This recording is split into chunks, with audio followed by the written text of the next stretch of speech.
L'agent Adam effectuait sa patrouille de routine lorsqu'une petite fille s'est approchée de lui au coin d'une rue faiblement éclairée. Elle le regarda avec les larmes aux yeux et murmura 3 mots qui lui donnèrent des frissons dans le dos. Ces 3 mots révélèrent une vérité qui dénoua un réseau de mystères et de dangers, et l'agent Adam savait qu'il devait agir rapidement. C'était une situation nouvelle pour l'officier. Il n'était dans la force que depuis 3 ans et n'avait jamais été confronté à quelque chose de pareil au cours de sa patrouille régulière. Son collègue, le directeur de l'université Tom, était dans la voiture et a tout vu. La petite fille s'était déjà approchée d'Adam lorsque Tom lui avait dit qu'il explorerait rapidement les environs pour déterminer d'où venait la fille. Peut-être que ses parents étaient à proximité et qu'elle était simplement perdue. Adam est resté avec la jeune fille, sentant la confiance qu'elle lui accordait et n'était pas disposé à la trahir de quelque manière que ce soit. Il l'a accompagnée jusqu'à la voiture de police et s'est assis avec elle sur la banquette arrière. Adam a pris une photo de la jeune fille et l'a envoyée à tous les policiers, tandis qu'il commençait à frapper aux portes, demandant à tous ceux qui répondaient s'ils la connaissaient ou s'ils l'avaient déjà vue. Finalement, leurs efforts n'ont pas été vains. La jeune fille a été reconnue, mais quand ils ont vu sa photo, ils ont conclu qu'elle était orpheline, sans mère ni père. Lorsque l'agent Tom a appuyé sur le contact, la femme âgée a d'abord semblé surprise par la question, mais a rapidement réalisé ce qu'elle avait dit et a dit aux agents qu'elle n'avait aucune autre information à fournir. Plus Tom essayait d'obtenir des informations d'elle, plus elle semblait stressée.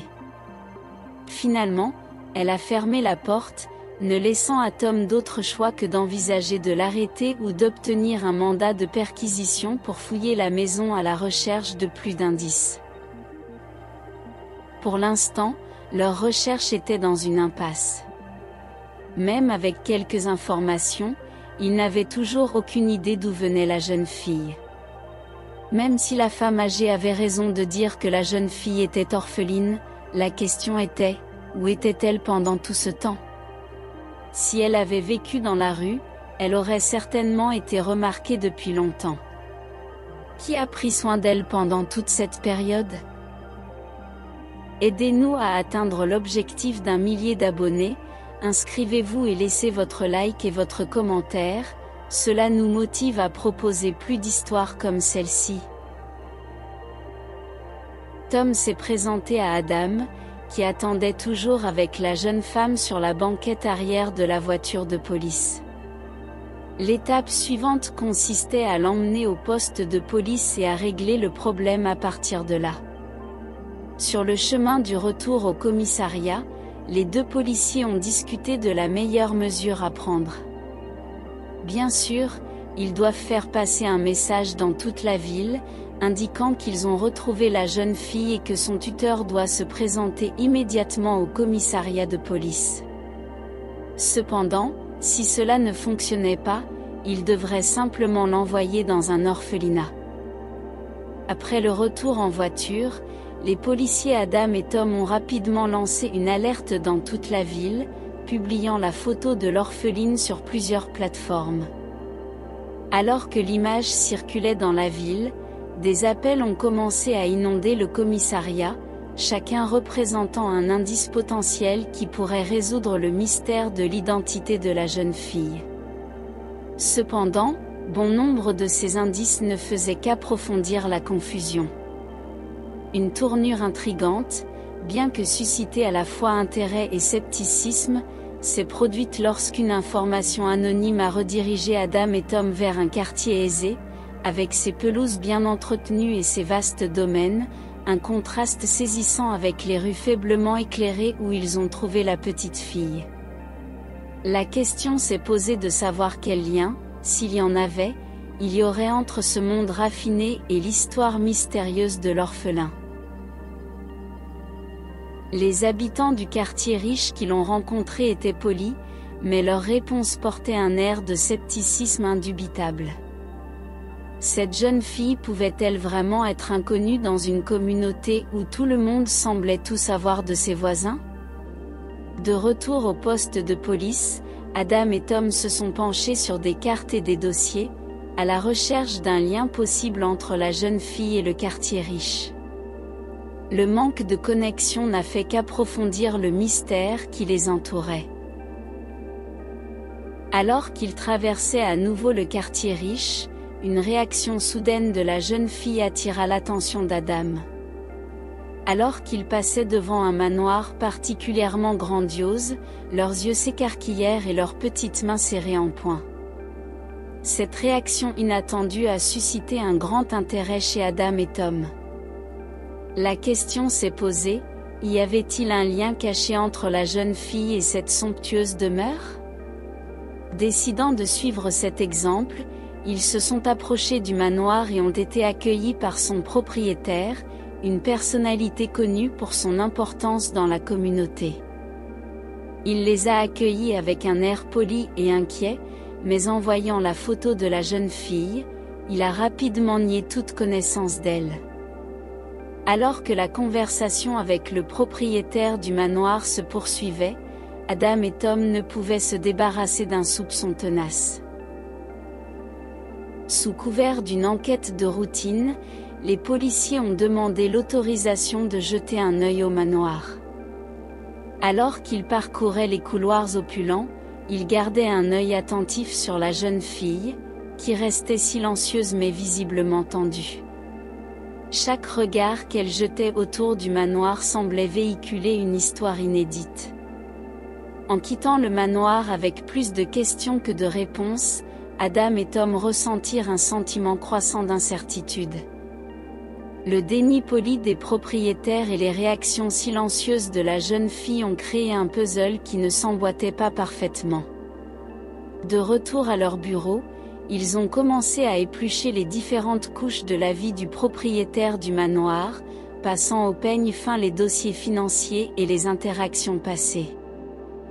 Parmi les dossiers financiers du propriétaire du manoir, ils ont découvert des transactions qui les ont surpris. D'importantes sommes d'argent circulaient selon des schémas inhabituels et des liens avec des personnalités obscures de l'élite sociale de la ville. Ces négociations ont dressé le portrait de quelqu'un qui flirtait avec les limites de la légalité, habile à rester dans les limites.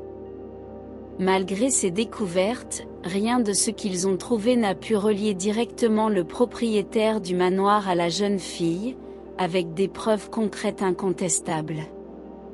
Adam et Tom ont décidé d'adopter une nouvelle approche. Ils établirent une surveillance discrète sur le manoir et son propriétaire, espérant qu'un examen attentif pourrait révéler quelque chose que les documents ne pouvaient pas révéler. Avec un mélange de détermination et d'appréhension, ils poursuivirent leur enquête, bien décidés à percer le mystère entourant la jeune fille et le manoir caché. Adam et Tom s'approchèrent à nouveau du manoir, à pas ferme. À l'intérieur du manoir, l'atmosphère était chargée d'électricité alors que la police interrogeait le propriétaire. Ils observaient avec des yeux attentifs, remarquant que la façade polie du manoir commençait à montrer des fissures. Leurs réponses sont passées de douces assurances à des répliques défensives à mesure que la discussion se calmait. Au milieu de la tension croissante, la jeune fille, qui jusque-là n'était qu'une ombre silencieuse aux côtés du policier, montrait des signes d'une immense détresse.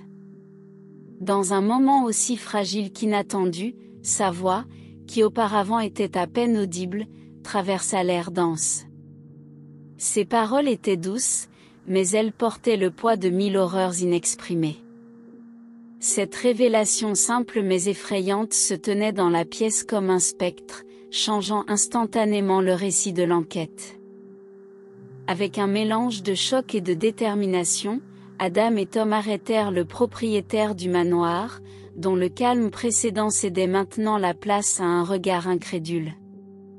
Ils l'ont fait sortir de leur environnement opulent, conscients qu'ils entraient dans une partie potentiellement profonde et inquiétante de l'enquête. Compte tenu de la gravité des propos de la jeune fille, une perquisition approfondie de la propriété a été rapidement organisée. Adam et Tom ont appelé de toute urgence des agents supplémentaires, soulignant la gravité potentielle de ce qu'ils pourraient découvrir. Le manoir, autrefois symbole de richesse et de statut, était désormais l'objet d'un examen minutieux et intense. Dans une aile isolée du manoir, leur recherche méthodique les conduisit à une porte sans prétention intelligemment cachée dans les motifs complexes du mur.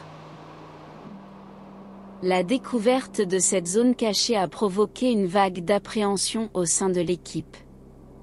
Lorsque la porte cachée s'est ouverte, une scène sombre s'est déroulée sous les yeux des policiers.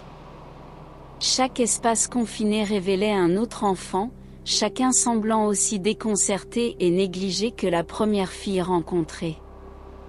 La découverte de ces enfants cachés dans des conditions aussi déplorables a provoqué des vagues de choc et de colère au sein de l'équipe.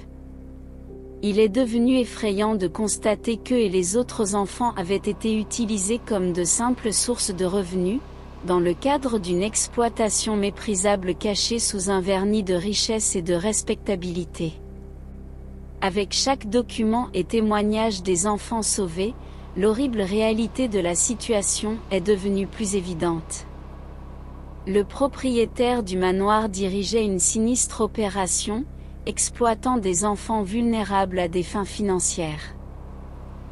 Suite aux découvertes choquantes à l'intérieur du manoir, le propriétaire a été formellement arrêté.